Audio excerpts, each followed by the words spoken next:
Joining us now is two-time Super Bowl champion with the Patriots, three-time Super Bowl player, Danny Amendola. Danny, thanks for joining the show. He's fresh off of 18. How did you play? We didn't even ask you. I played okay. I parred a lot of holes, bogeyed a few, birdied one. So it got me coming back for more. I'll be out here next week. Nice, good. The grind never stops. Yeah, that's right. The grind nenever stops. Danny, I want to start you off with a play that I've been accused of being a conspiracy theorist on you. As you kind of go sideways. But hey, again, like I said, we're locked in. Yeah. So against the Jets, okay, this is Josh McDaniels, obviously, is calling the plays. Josh McDaniel calls this play against the Jets Drew Brees is on the call. Drew Brees like, oh, that's reminiscent of the Falcons Super Bowl. Now we can cross-roll to the Falcons Super Bowl, which you catch this two-point conversion that tied the game at 28. The conspiracy is the Diggs touchdown made the score 28-3. Yeah. So I'm using this as a springboard. They both did involve illegal picks downfield. Watch it. When you watch the Patriots, do you see, Josh, like echoes of your playbook with Josh McDaniels behind the scenes for the Bowl? Absolutely, and you can tell by both of these plays. They're the same exact play. He dressed it up a little bit different with the motion. In my play, I went in motion, and then in the more recent play, I believe that was Hunter Henry went in motion across the line. But what you need in this play is man coverage, and you really only have one guy to beat with that corner that's covering Diggs. So if he beats that corner, then he's in, and that's really all I had to do to tie the Super Bowl there is just beat my corner.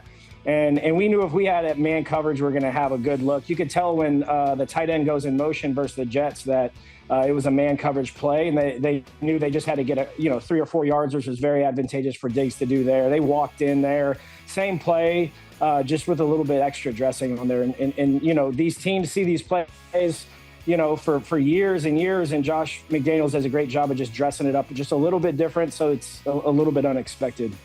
Danny, Drake Maye had a solid rookie year, showed a lot of flashes of his potential, but obviously this year just took it to a whole nother level. How big has Josh McDaniels been in that success, you feel? I remember going to training camp and meeting with Coach McDaniels. I coach under Josh McDaniels out in Vegas, and we have a great relationship. And we were talking about Drake Maye and just how he's progressing and how he's seeing the game. And I knew Josh McDaniels was going to help him out tremendously. Coach McDaniels is one of the best coaches I've ever had.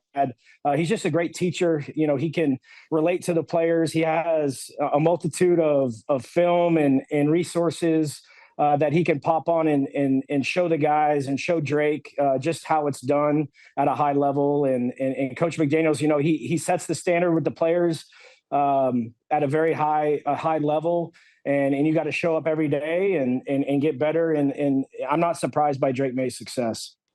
Danny, I want to talk a little bit about moments in your career because I think there's ways to juxtapose them to the Super Bowl. So if we have young viewers or whatever, Danny obviously was a very good player throughout his career and a borderline legendary playoff performer with the Patriots. Like, you had some of the biggest Patriot games and wins are littered with Danny Amendola, huge plays and touchdowns. So I want to go to what I think is your first huge playoff game, which was the comeback against Baltimore. And that game is most remembered for John Harbaugh flipping out on the sidelines because you guys were putting the right tackle in the slot and you were playing right tackle, something weird with the formation, legal, but they couldn't stop it. Can you take us to the install of that, kind of the story on how that came to be, that you guys practiced it, and what made you guys activated in that game? We actually got that play from a college cut up. I think it was an Arkansas game they ran that year. And in New England, I mean, they got guys for everything, so innovative. These coaches watch countless hours of film on college, on pro football, and we just try to find an edge. And one thing about playing in New England, one thing about playing for Bill at the time, and obviously Vraves is from that tree, McDaniels was there throughout the whole run, is that they're going to scheme up plays where we're gonna have an advantage, and we just got to get out there and execute. I think those plays in particular, gave us an advantage of the game. We were down 14 twice in that game, so we were scratching and clawing. And thank God we put in, the double pass that year. Thank God we put in, these misdirection kind of, different formations to get us open and scratch and claw and come back and win that game versus a good Ravens team. But it's just a testament to the coaching staff and how hard they work. And I'm excited to see what kind of schemey plays come up this week. Or next week for the Super Bowl. I mean, when you have a year's worth of film, the other team has a pretty good indication of what you're going to do. So you try to run plays off what they think you're going to do and scheme them up that way. So you try to, work their cards against them. So I'm excited to see what they're going to do. I know Josh has some stuff dialed up for them, and it's going to be a fun one to watch. I want to ask you about one other part of that could apply in this Super Bowl, which is big Super Bowl comeback. So Brady and Mahomes both have multiple double-digit Super Bowl comebacks. No other quarterback has any. All of your playoff touchdowns came in big comebacks. You had 2 in the Jags AFC Championship game was a big comeback. The Seattle Super Bowl was a big comeback, and then the one Wilds referenced earlier, the Atlanta Super Bowl, the 28-3. How were you guys able to maintain calm and belief in the face of that type of deficit in that Super Bowl?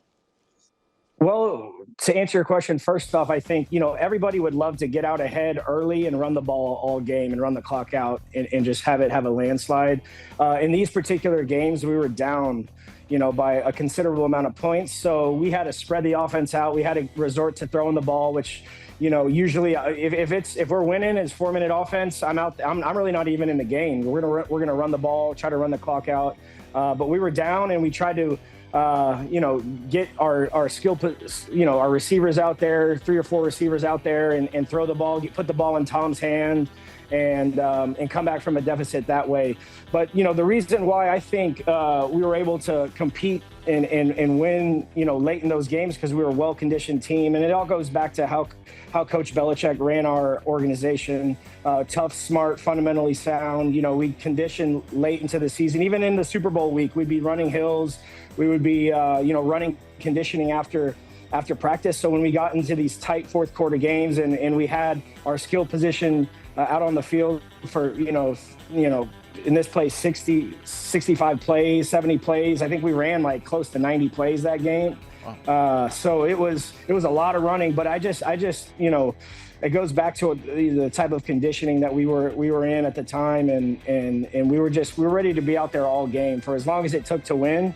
We were going to be able to go. So it's hats off to the coaching staff and to our players that put it in the bank. So, Danny, we were talking earlier about Jaxon Smith-Njigba, and he's obviously a great receiver, not the fastest guy on the field necessarily. What makes him so effective and great as a receiver? Well, funny story, man, and I love JSN. I actually trained him out in Austin when he was coming out of Ohio State. I think he had one more year in Ohio State, and he was with Garrett Wilson. They're both Austin kids, so they came down to Austin, and I got to run routes with them. And I mean, this kid is like a human joystick, man. He can shift. He doesn't really have to change his levels when he's running routes. So everything looks very consistent. And he can kind of weave in and out of routes, and he has great ball skills. Obviously, right there, you can see him with the one-handed catch. This guy's a tremendous young receiver. He's the type of guy that you can tell that he's going to be in the NFL for a long time. He's already a professional, and he's making big plays. And I'm excited for him. These guys played in a lot of big games coming out of college, and then this year he's been lights out, and it's just another thing for him this week. Obviously, it's going to be the biggest game of his career. And I think he's played on these stages before. This one obviously will be a little bigger, but the kid's ready to go. Okay, so you train JSN, so it's not just all Patriots, alumni. Okay, so I think that's fair. This is this is actual. This is going to be an objective actual analysis. Yes. Do you have what we call a score and a storyline? How do you see this game playing out, and who do you have winning? And I know it's going to be, the Seahawks are favored by 4 points. I think, if we can shut down Walker, like Coach said, like I feel like we could, win in fundamentally sound football. We can control the clock late. I don't know what's going to happen, but I think the Pats are going to win by 8 points. So Like they're going to come. 8. Wow. Oh, yeah. 8 points. Wow. That was real that was analysis. He's rooting for JSN too. I mean, listen, I don't doubt that it was real analysis. He also said "we" 3 times, so I do think there was. I do think he might have a little partiality in this. I think that was. Yeah, it's great. Fantastic, Danny. Thank you very much. Yeah. Have a great get Thank back you, out guys. on the greens. Work on your game and enjoy the Super Bowl. And stop by the studio next time you're in come New York. through. Yes. You're going to be a 3-time guest. We'd love to have you. I will. All right, Danny. All right, right on. Thanks, Thank you, man. Danny. Appreciate you guys. We'll talk soon. Thanks for watching. Subscribe here to get more from the show and to check out clips from other shows on FS1.